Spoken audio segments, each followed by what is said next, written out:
Bismillahirrahmanirrahim. Assalamu alaikum. My name is Munir Ahmed. Today we discuss the topic problem solving steps. Problem solving steps में से पिछले दो steps जो हैं वो हमने प्रीवियस लेक्चर्स के अंदर हमने डिस्कस कर लिए हुए हैं। आज हमने स्टेप नंबर 3 को डिस्कस करना है। स्टेप नंबर 3 हमारा है प्लानिंग।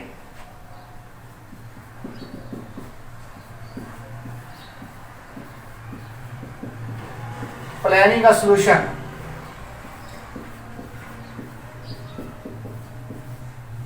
जी, स्टेप नंबर 3 से पहले हमने स्टेप नंबर 1 को डिफाइन अ प्रॉब्लम और उसके बाद हमने स्टेप नंबर 2 में अंडरस्टैंडिंग अ प्रॉब्लम को डिस्कस किया था। आज का जो हमारा टॉपिक है वो है प्लानिंग अ सॉल्यूशन।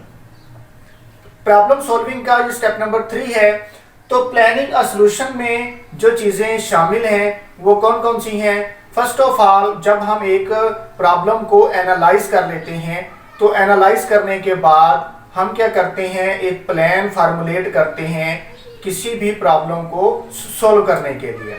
उसके सॉल्यूशन के लिए एक प्लान बनाते हैं, तो वो क्या कहलाता है, प्लानिंग अ सॉल्यूशन। इसके अंदर जो प्रॉब्लम की जो नेचर है वो डिफरेंट उसकी स्ट्रेटेजीज हैं जिनको फॉलो करते हुए हम उसको हल कर सकते हैं। तो हर प्रॉब्लम के लिए जो है वो डिफरेंट स्ट्रेटेजी हो सकती है, डिफरेंट तरीक़ेकार हो सकता है सॉल्व करने का।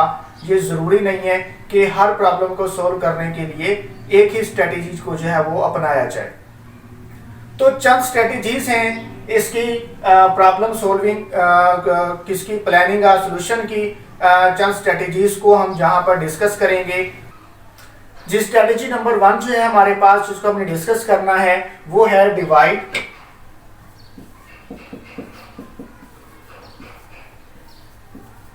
And conquer. Divide and conquer. Divide and conquer का मतलब क्या होता है, तकसीम करो और फतह करो। इसका मतलब क्या है, इस स्ट्रेटेजी के अंदर हम क्या तरीकाकार अपनाते हैं कि प्रॉब्लम जो है, अगर वो प्रॉब्लम बड़ी है, वो जो मसला है उसके अगर हमारे पास जो एक जो उसका इन्वायरमेंट है उसको हल करने का वो बहुत बड़ा है, एक बड़े लेवल पर है, तो फिर हम क्या करते हैं, उसको डिवाइड कर लेते हैं डिफरेंट स्टेप्स के अंदर और फिर स्टेप बाय स्टेप हम उसे सॉल्व करते हैं। मीन डिवाइड करना और फतह करना, मीन उसे आपने हल कर लिया। डिवाइड करने के बाद डिफरेंट उस अंदर जो स्टेप्स हैं आपके, उनको आपने क्या कर लेना है, डिवाइड कर लेना है। फॉर एग्जांपल, अगर हम एक कैलकुलेटर का सॉफ्टवेयर बना रहे हैं तो उसके अंदर 4 चीजें, एक जनरल कैलकुलेटर की अगर हम बात करें तो उसमें आएगा प्लस, माइनस, डिवीजन और मल्टीप्लिकेशन। ये 4 चीजें होंगी। तो हम क्या करेंगे, इसमें डिवाइड एंड कॉन्क्वेर की बात करेंगे तो हम ये जो प्लस का सिंबल है, इसके अंदर जो प्लस का ऑपरेशन परफॉर्म होना है, इसका एक स्टेप हो गया। सेम इसी तरह स्टेप नंबर 2 में क्या करेंगे, माइनस वाले को परफॉर्म करेंगे। स्टेप नंबर 3 में क्या करेंगे, डिवीजन वाले को परफॉर्म करेंगे और स्टेप नंबर 4 के अंदर मल्टीप्लिकेशन को परफॉर्म करेंगे। तो मीन हमने क्या किया, हमारे पास एक प्रॉब्लम था जिसके अंदर हमने क्या करना था, नंबर्स को प्लस करना था, माइनस करना था, डिवाइड करना था और मल्टीप्लाई करना था। अब हमने क्या कर लिया, उनको डिवाइड कर लिया 4 स्टेप्स के अंदर, कि पहले स्टेप के अंदर एडिशन होगी, फिर सब्ट्रैक्शन होगी, इसी तरह फिर हम डिवीजन वाले को करेंगे और फिर मल्टीप्लिकेशन वाले को करेंगे। तो इसे हम कहते हैं डिवाइड एंड कॉन्क्वेर। इसी तरह नेक्स्ट स्टेप जो है इसका, स्टेप नंबर 2 जो स्ट्रेटेजी है, स्ट्रेटेजी नंबर 2 है हमारी गेस, चेक एंड इम्प्रूव।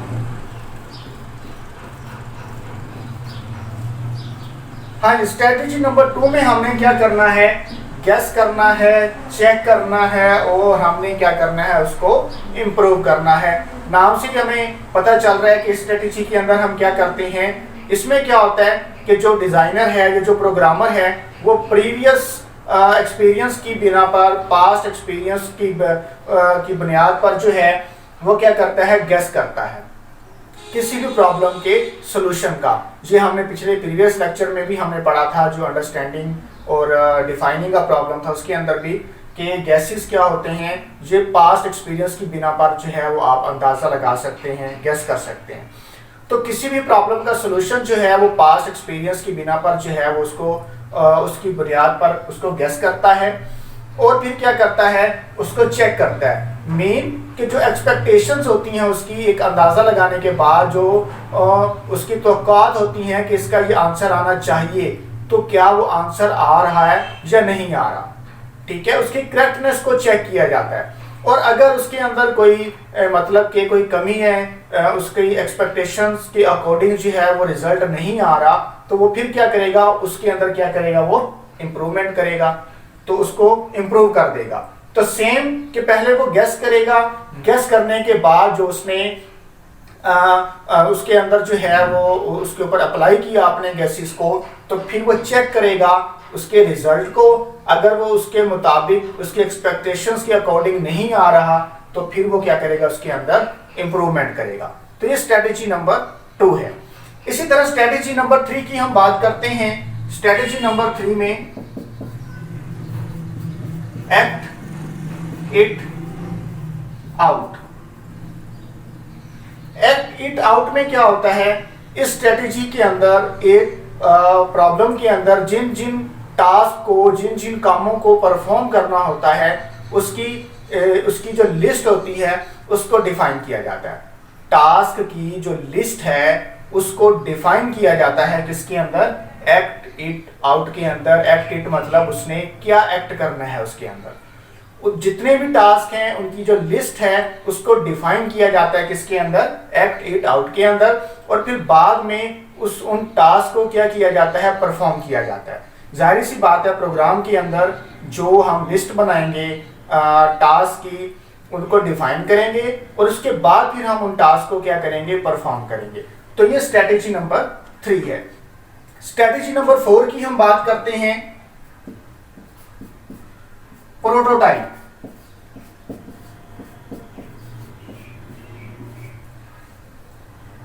या इसे हम ड्रा भी कहते हैं।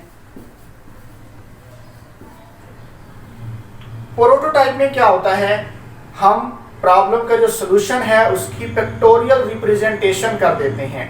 एक तस्वीरी इजहार होता है। अगर हमें जो प्रॉब्लम्स में उसको समझने में हमें मुश्किल पेश आ रही है, कुछ चीज़ें हमें क्लियर नहीं हो रही, तो फिर हम क्या करते हैं, उसकी प्रोटोटाइप में उसकी एक पिक्टोरियल रिप्रेजेंटेशन बना लेते हैं, जिसको फॉलो करते हुए हम किसी प्रॉब्लम को आसानी से समझ लेते हैं। लेकिन ये हतमी जो है वो शक्ल नहीं है सॉल्यूशन की, ये जस्ट एक स्केच है जिसको हम ड्रा करते हैं, फिर उसको फॉलो करते हुए जो है वो हम प्रॉब्लम को सॉल्व करते हैं।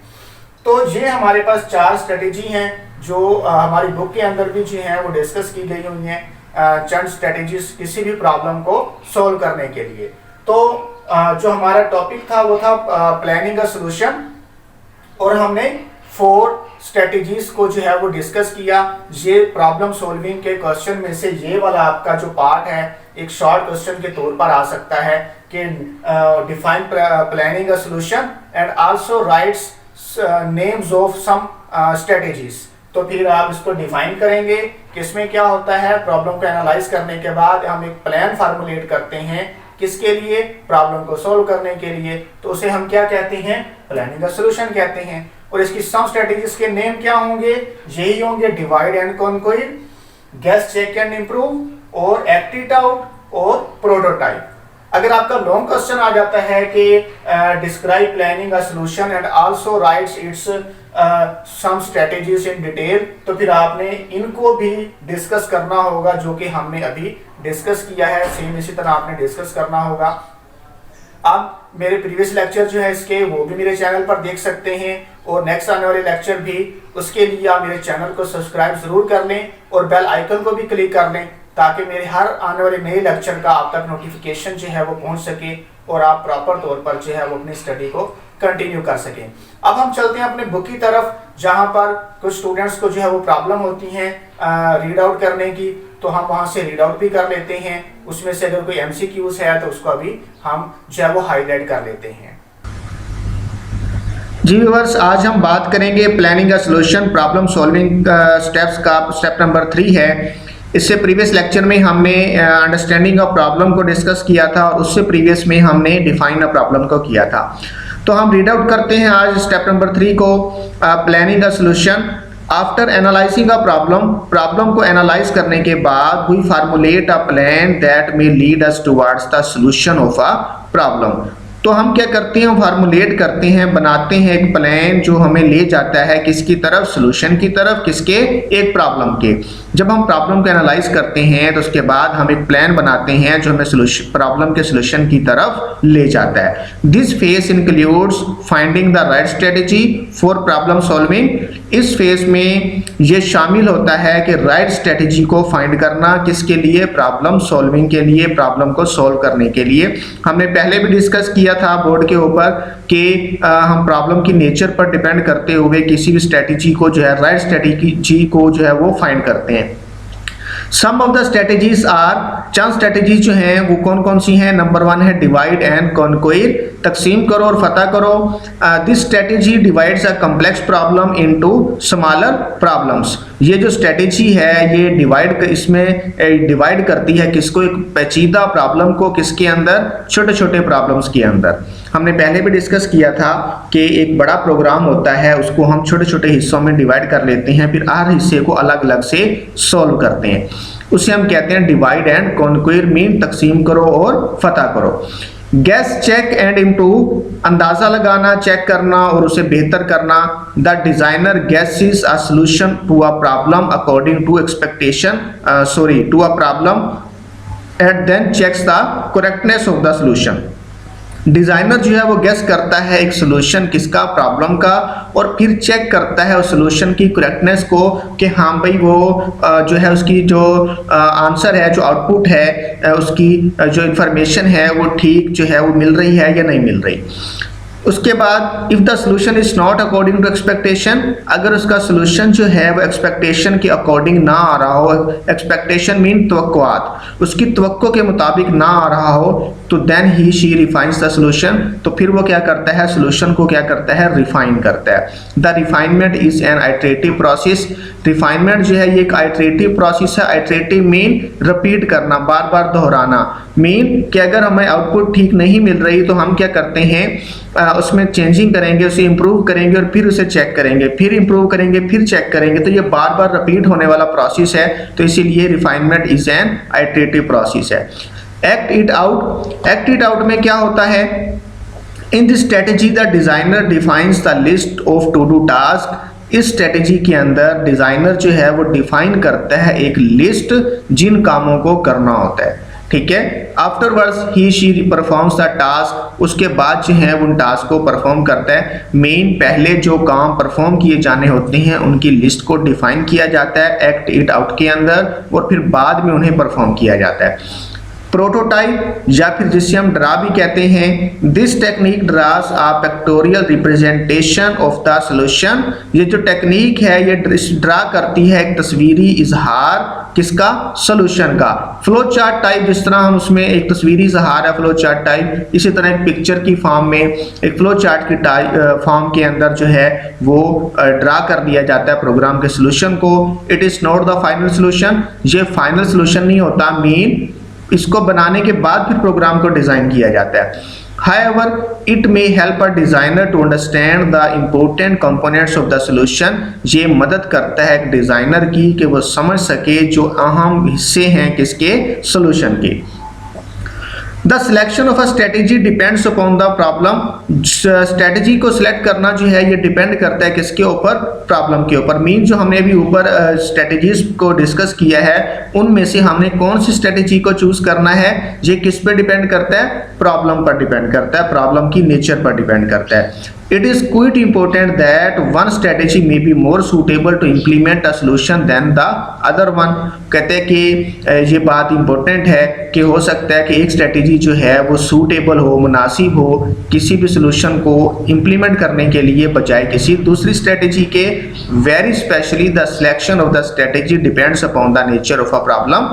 वो कहता है कि जो सिलेक्शन है स्ट्रेटेजी की वो डिपेंड करती है किसके ऊपर, प्रॉब्लम की नेचर के ऊपर। पहले भी हमने डिस्कस किया है कि हम इन स्ट्रेटेजीज में से जो भी स्ट्रेटेजी चूज करेंगे वो किस पर डिपेंड करते हुए चूज़ करेंगे, प्रॉब्लम की नेचर पर डिपेंड करते हुए चूज़ करेंगे।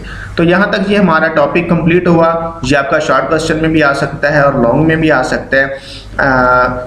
अगर इस हवाले से, आज के लेक्चर के हवाले से आपको कोई कंसेप्ट या कोई क्वेश्चन क्लियर नहीं हुआ तो आप मुझे कमेंट में जो है वो पूछ सकते हैं। Thank you.